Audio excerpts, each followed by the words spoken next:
Ici le Panthéon, le général de Gaulle vient d'arriver à l'instant, sous un ciel gris par un temps glacial, accompagné notamment du Premier ministre, du ministre des Armées, de M. Malraux et de M. Sainteny. Il a salué rapidement le drapeau de la garde républicaine. Il se dirige maintenant à pas lents vers le catafalque sur lequel repose l'urne, cette urne qui contient les cendres de Jean Moulin. À l'instant même, le général de Gaulle s'immobilise et salue ce cercueil. Il ne reste plus une seule place de libre sur les trottoirs de la rue Soufflot, ni dans les tribunes. Le général de Gaulle va prendre place en compagnie des autres personnalités qui l'accompagnent. Monsieur le ministre d'État, c'est Monsieur Malraux qui prend la parole.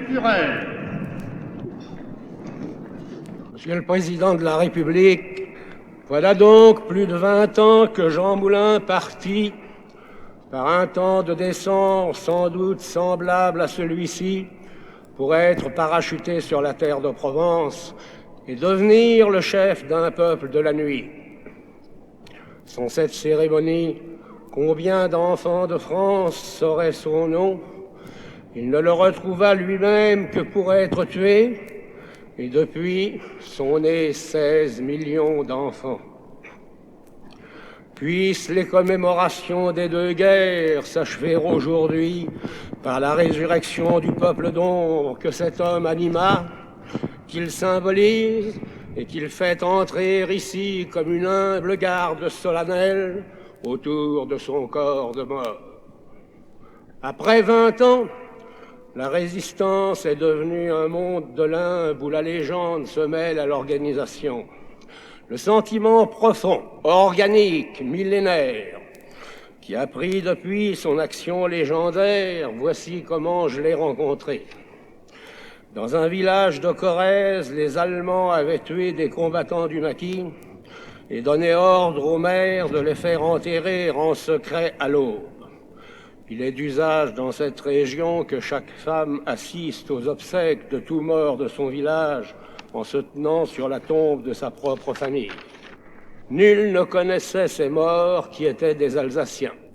Quand ils atteignirent le cimetière, portés par nos paysans sous la garde menaçante des mitraillettes allemandes, la nuit qui se retirait comme la mer laissa paraître les femmes noires de Corrèze, immobiles du haut en bas de la montagne et attendant en silence, chacune sur la tombe des siens, l'ensevelissement des morts français.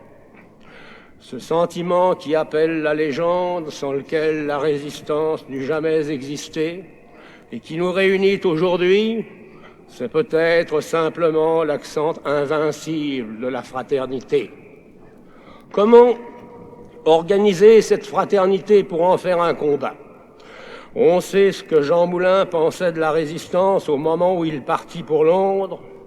Il serait fou et criminel de ne pas utiliser, dit-il, en cas d'action alliée sur le continent, ses troupes prêtes aux sacrifices les plus grands, éparses et anarchiques aujourd'hui, mais pouvant constituer demain une armée cohérente de parachutistes déjà en place, connaissant les lieux, ayant choisi leur adversaire et déterminé leur objectif.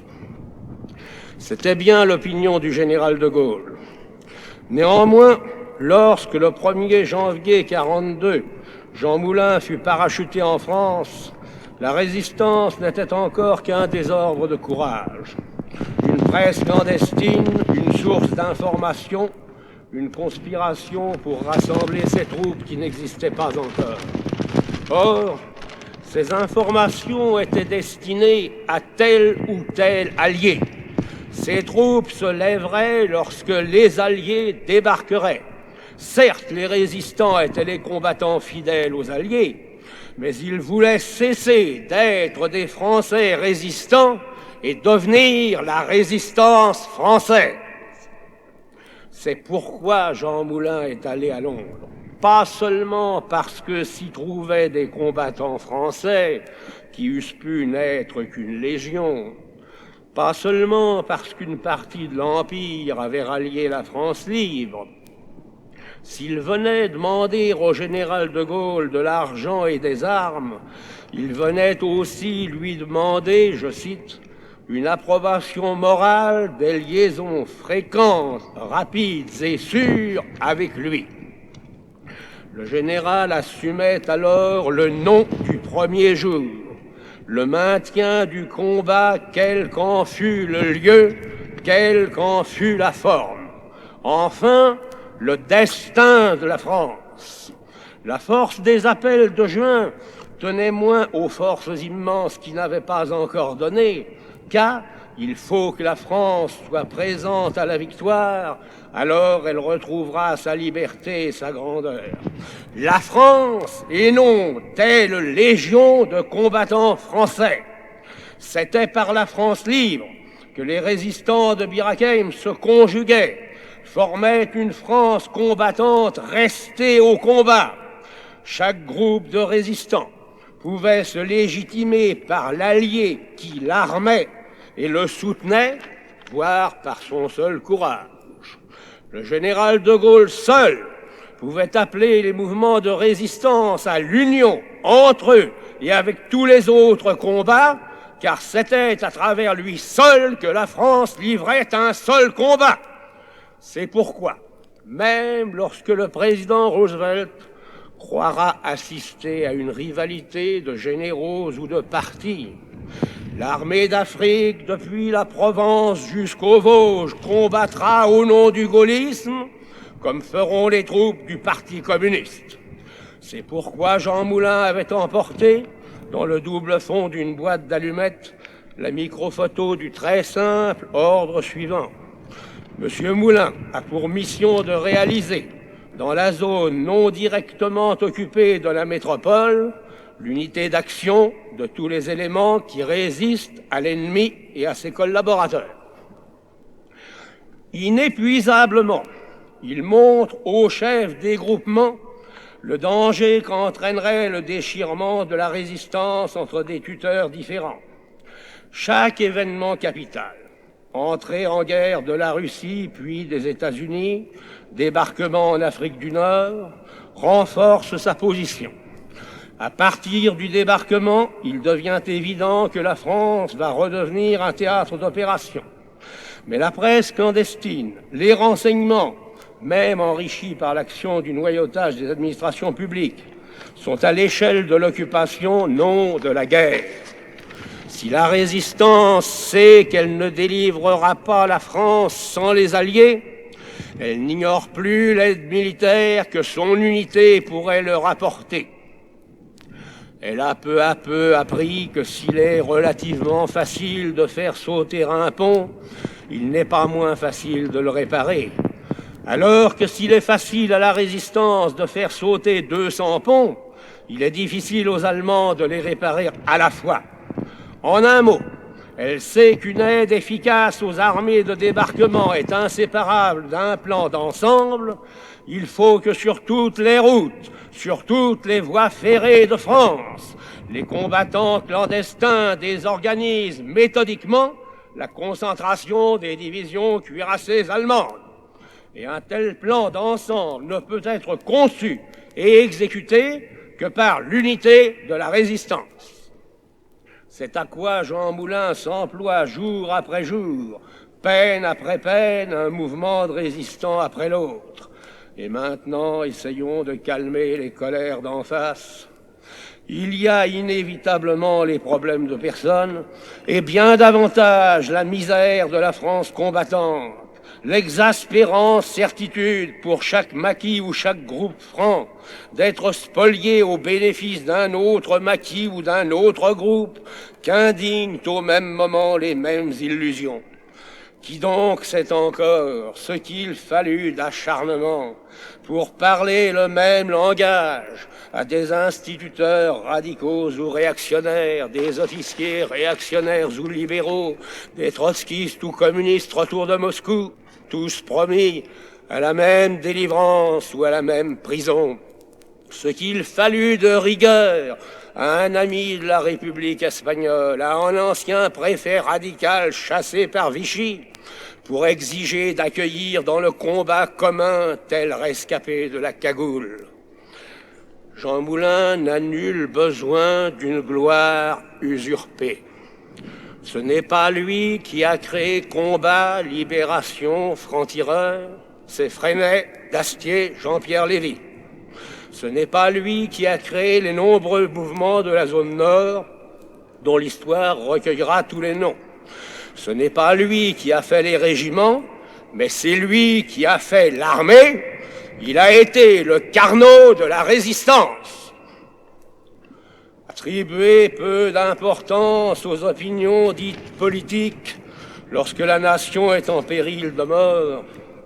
La nation, non pas un nationalisme alors écrasé sous les chars hitlériens, mais la donnée invincible et mystérieuse qui allait emplir le siècle. Penser qu'elle dominerait bientôt les doctrines totalitaires dont retentissait l'Europe. Voir dans l'unité de la résistance le moyen capital du combat pour l'unité de la nation, c'était peut-être affirmer ce qu'on a depuis appelé le gaullisme, c'était certainement proclamer la survie de la France. En février, ce laïc passionné avait rétabli sa liaison par radio avec Londres dans le grenier d'un presbytère. En avril, le service d'information et de propagande, puis le comité général d'études étaient formés. En septembre, le NAP. Enfin, le général de Gaulle décidait la création d'un comité de coordination que présiderait Jean Moulin, assisté du chef de l'armée secrète unifiée. La préhistoire avait pris fin. Coordonnateur de la résistance en zone sud, Jean Moulin en devenait le chef. En janvier 1943, le comité directeur des mouvements unis de la résistance était créé sur sa présidence. En février, il repartait pour Londres avec le général de Lestrin, chef de l'armée secrète, et Jacques d'Alsace. De ce séjour, le témoignage le plus émouvant a été donné par le colonel Passy. Je revois Moulin, blême, saisi par l'émotion qui nous étreignait tous, se tenant à quelques pas devant le général et celui-ci disant presque à voix basse « Mettez-vous au garde à vous ». Puis, nous vous reconnaissons comme notre compagnon pour la libération de la France dans l'honneur et par la victoire. Et pendant que De Gaulle lui donnait l'accolade, une larme lourde de reconnaissance, de fierté et de farouche volonté coulait doucement le long de la joue pâle de notre camarade Moulin. Comme il avait la tête levée, nous pouvions voir encore au travers de sa gorge les traces du coup de rasoir qu'il s'était donné en 1940 pour éviter de céder sous les tortures de l'ennemi. Les tortures de l'ennemi. En mars, chargé de constituer et de présider le Conseil national de la résistance, Jean Moulin monte dans l'avion qui va le parachuter au nord de Roanne. Ce Conseil national qui groupe les mouvements, les partis et les syndicats de toute la France, c'est l'unité précairement conquise, mais aussi la certitude qu'au jour du débarquement, l'armée en haillons de la résistance attendra les divisions blindées de la libération. Jean Moulin retrouve les membres qu'il rassemblera si difficilement. Il retrouve aussi une résistance tragiquement transformée. Celle-là, elle avait combattu comme une armée en face de la victoire, de la mort ou de la captivité. Elle commence à découvrir l'univers concentrationnaire, la certitude de la torture. Désormais, elle va combattre en face de l'enfer. Ayant reçu un rapport sur les camps de concentration, il dit « J'espère qu'ils nous fusilleront avant. » Il ne devait pas avoir besoin de le fusiller. La résistance grandit, les réfractaires du travail obligatoire vont bientôt emplir les maquis. La Gestapo grandit aussi, la milice est partout. C'est le temps où, dans la campagne, nous interrogeons les aboiements des chiens au fond de la nuit. Le temps où les parachutes multicolores chargés d'armes et de cigarettes tombent du ciel dans la lueur des feux des clairières ou des causses. C'est le temps des caves et de ces cris désespérés que poussent les torturés avec des voix d'enfants. La grande lutte des ténèbres a commencé. Le 27 mai a lieu à Paris, rue du Four, la première réunion du CNR. Jean Moulin rappelle les buts de la France libre. Faire la guerre, rendre la parole au peuple français, rétablir les libertés républicaines, travailler avec les Alliés à l'établissement d'une collaboration internationale. Puis il donne lecture d'un message du général de Gaulle qui fixe pour premier but au premier conseil de la résistance le maintien de l'unité de cette résistance qu'il représente, au péril quotidien de la vie de chacun de ses membres. Le 9 juin, le général de Lestrin, chef de l'armée secrète enfin unifiée, est pris à Paris. Aucun successeur ne s'impose. Ce qui est fréquent dans la clandestinité, Jean Moulin aura dit maintes fois avant l'arrivée de Serreul, « Si j'étais pris, je n'aurais pas même le temps de mettre un adjoint au courant. » Il veut donc désigner ce successeur avec l'accord des mouvements, notamment de ceux de la zone sud. Il rencontrera leurs délégués le 21 à Caluire. Ils l'y attendent, en effet, la Gestapo aussi. La trahison joue son rôle et le destin veut qu'aux 3/4 d'heure de retard de Jean Moulin, presque toujours ponctuel, corresponde à un long retard de la police allemande. Assez vite, celle-ci apprend qu'elle tient le chef de la résistance. En vain. Le jour où, au fort Montluc à Lyon, après l'avoir fait torturer, l'agent de la Gestapo lui tend de quoi écrire puisqu'il ne peut plus parler, Jean Moulin dessine la caricature de son bourreau. Pour la terrible suite, écoutons seulement les mots si simples de sa sœur. Son rôle est joué et son calvaire commence. Bafoué, sauvagement frappé, la tête en sang, les organes éclatés, il atteint les limites de la souffrance humaine sans jamais trahir un seul secret, lui qui les savait tous. Prenons bien que pendant les quelques jours où il pourrait encore parler ou écrire, le destin de la résistance est suspendu au courage de cet homme. Comme le dit mademoiselle Moulin, il savait tout. Georges Bidault prendra sa succession. Mais voici la victoire de ce silence atrocement payé. Le destin bascule. Chef de la résistance, martyrisé dans des caves hideuses, regarde de tes yeux disparus toutes ces femmes noires qui veillent nos compagnons. Elles portent le deuil de la France et le tien. Regarde glisser sous les chaînes mains du Quercy, avec un drapeau fait de mousseline nouée, les maquis que la Gestapo ne trouvera jamais parce qu'elle ne croit qu'aux grands arbres. Regarde le prisonnier qui entre dans une villa luxueuse et se demande pourquoi on lui donne une salle de bain.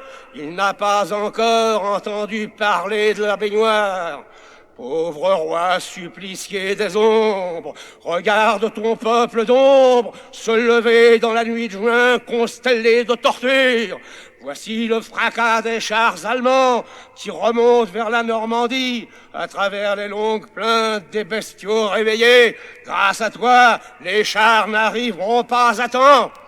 Et quand la trouée des Alliés commence, regarde, préfet, surgir dans toutes les villes de France les commissaires de la République, sauf lorsqu'on les a tués. Tu as envié comme nous les clochards épiques de Leclerc. Regarde, combattant, tes clochards sortir à 4 pattes de leur maquis de chêne et arrêter avec leurs mains paysannes formées au bazooka l'une des premières divisions cuirassées de l'Empire hitlérien, la division d'Asraïch. Comme Leclerc entra aux Invalides avec son cortège d'exaltation dans le soleil d'Afrique, entre ici, Jean Moulin, avec ton terrible cortège.